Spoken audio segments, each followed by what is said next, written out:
Hey, what's up guys, it's Wintergore here. So today I'll be playing some Iggy and Scorch on Paragon. I've played a couple of games with him, so I've kind of got used to him, and I found that he really holds his own on a solo lane. He can actually just kind of sit there and farm up with his turrets. A lot of the time I will farm under my own tower, purely because at a lower level it's quite easy to get killed if you do get ganked. But yeah, you can see here that my team have been waiting there for a little while to engage. So I'm just going to go ahead and wait for them to push up. Once they overextend and get a bit too confident, as you can see here, they're not really paying attention to the surroundings. Boom, there goes our rampage, and I'm going to go and run in here. I've got my ult up, so I'm going to plan on going straight past them if they hopefully don't snare me. And you can see there I knocked them back. That actually gets us the kill on the Sparrow, I believe.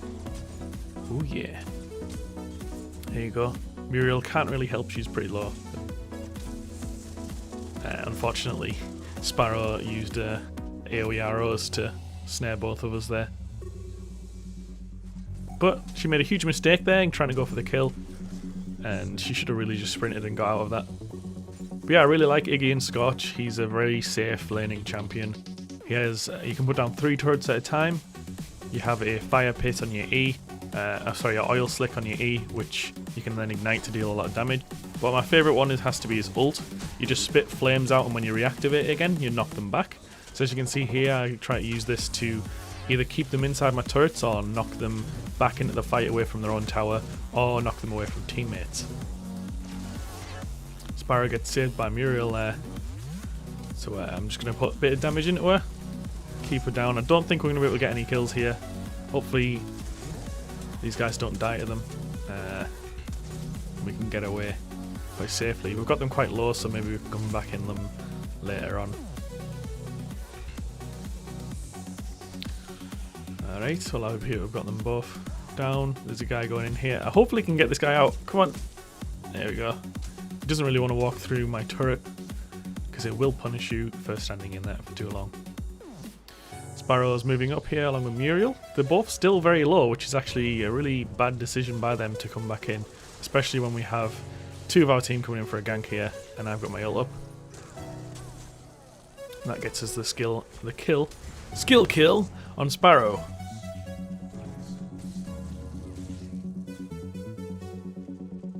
Even though I don't have a harvester, I believe I have enough time to capture this right-hand harvester for our team without Sparrow coming over here. The reason I believe this is because I have vision of where they are with my minions, so I can actually see if they do try to walk over to this area where I am. And also they have been ganked heavily at the beginning of the match, so I believe that they won't want to overextend anymore because they're very wary about the jungle and not having any vision in there. They've gone missing though as well, which I've just noticed, so I'm going to go ahead and let our team know that. And as you can see, Muriel just appeared there in the centre. One of the top tips, which is usually always on this, is to try and check the map every, like, say 5 seconds if you can do it. Get used to doing that. It'll give you a lot of awareness of where the enemy team are. So I'm first going to slap down all my turrets here, and I'm going to use my ult to try and keep them inside of my turrets to get all of that maximum punishment out there. You can see that they stayed inside my turrets without attacking them, and they basically tried to fight us within all of my turrets, which has basically led to them losing this fight. And they're going to try and get away now. But yeah, if the enemy team do stay in your turrets and they don't actually destroy them, you can pretty much turn any fight, because those turrets over time will deal a lot of damage. The build I go for on Iggy and Scorch, I try to go for full-on energy damage. I've tried out crit and lifesteal. That really doesn't work. It's only really applied to your left click, which is throwing the molotovs. So that actually doesn't help at all really. Cooldown, I do have a very low cooldown anyway on my skills.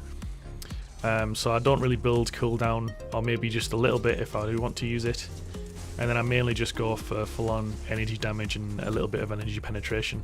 You can see when I'm putting turrets down here, I try to kind of put them around them. This is just so like if somebody runs over here and they try to use the AoE skill, they won't destroy all of the turrets at the same time, hopefully. And I'll place my 3rd turret down in the shroud there. The reason I place my 3rd turret is that it means the next 2 turrets I use I can place on the field without the shroud turret being removed, because as soon as you place another turret after placing 3, it will remove them in order of how you place them. So there's the 2 turrets that were behind me gone now. I've still got one in the shroud, so I'm going to replace the one in the shroud, which will basically enable me to see if anybody's coming this way. And I still have 2 turrets again to use now. My objective here is just to push up the lane to get the enemy team, force them basically to split up so we can kind of conquer more in the other lanes.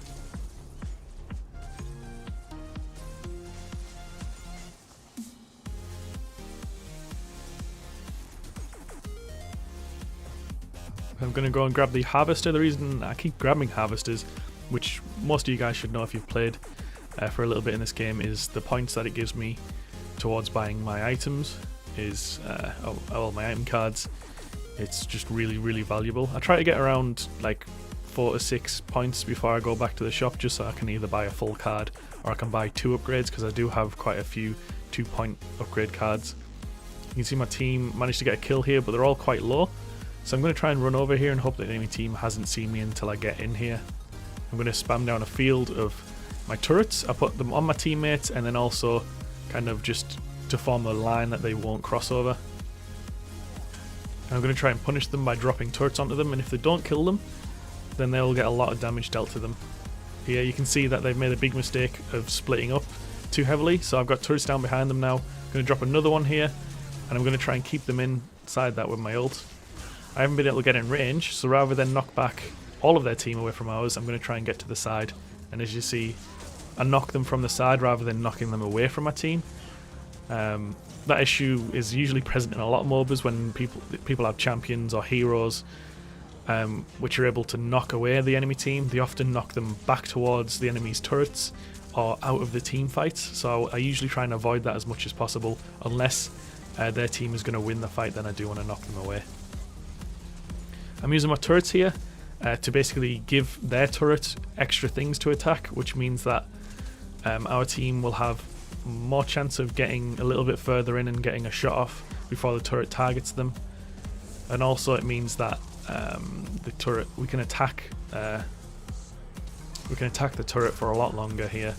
I did make a mistake there. You can see I threw a turret further behind theirs, and you'll notice that their assassin is going to constantly step onto that turret. Every time she steps on it and I'm in the turret range, it'll instantly start attacking me. There you can see it just did it straight away. So that was quite a big mistake. I would recommend putting your own turrets down. If there's no enemy champions there, you can throw them past the turret that you have to destroy. But if there are enemy champions there, try and throw them down so that they'll be more of a defensive thing for you rather than offensively throwing them. And as always, I just go up ahead and pick up a few of the harvesters here to get some extra points. So I've got my energy damage weapon up, and I've got my energy penetration weapon up now. Farming with Iggy and Scorch is actually really good. You can see here I placed 3 turrets and then used my E to get a good amount of damage on. But you only really need about 2 turrets because when the turrets start attacking the jungle creeps, the jungle creeps will attack the turrets instead, which means you don't actually take a lot of damage. So I'm not really sure if like late game, when you know it's safe in certain parts of the jungle, you could probably go around and start farming the jungle up if the enemy team quite pushed back and you just want to get some extra points. I wouldn't advise doing it early game because roaming with Iggy is not a good idea. You won't get as much CS down and you won't get as many kills. You can see here that team made a big mistake. They all kind of grouped together and didn't retreat fully, so I had a turret on them there the whole time and I managed to knock some of them back into our own turret, which got us the kill.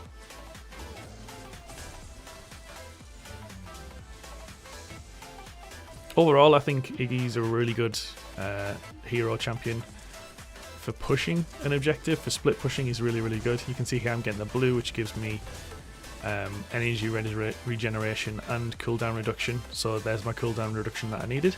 I'm going to use this to push up the right hand side here. As you can see, I've backed and now I'm telling my team that I'm going to push the right hand side. Obviously I fully expect them not to take that as an indication that I want us all to push the right hand side. It's more so to let them know that I'm going to push the right hand side, because you can see there's a lot of enemies in the central point there in mid lane. They obviously aren't going to fall back from that into another position. So I'm going to use my turrets to quickly clear off the minions and just constantly keep an eye on that middle lane to see if anybody kind of turns and walks towards me, and also keep an ear out for any callouts that the team are doing to see if anybody's coming straight for me, because I don't want to get ganked here, but I do want to try and push the lane up as much as possible. It looks like their team's going full on for the middle point here. We do have the majority of our team, or if not all of our team, on the middle point at the moment, and we are under turret, so I'm relatively confident that we won't get pushed in here. I'm just using the turret here to clear the wave, and I stayed in the shroud for a while just to give the illusion that I may have gone back, so their team aren't sure if they want to waste the effort of running all the way over to where I am or backing to their own base, because they might think that I'm coming back to the middle point as it is. But what I'm going to try and do here is take the inhib, which will give our team a big advantage. You can see the left lane there is also, that's a pushing lane. That lane's going to take the inhib soon as well if the enemy team don't come back, and we've started to get kills there. We've got 2 kills. This is pretty much the match sorted. The enemy team, realizing this, decide to surrender, and yeah, that wins us the game. So I am overall enjoying Iggy and Scorch. I think he's a good champion, and if you guys get the chance, you should also try him out. Let me know what you think. Again, I wouldn't build critical or vamp on this guy, purely because it isn't very useful as he's a skill-based champion. Hopefully you guys found this video useful. If you did, please leave a like and consider subscribing to my channel. Once again, I'm Wintergore. Thanks for watching, guys, and I'll see you guys next time.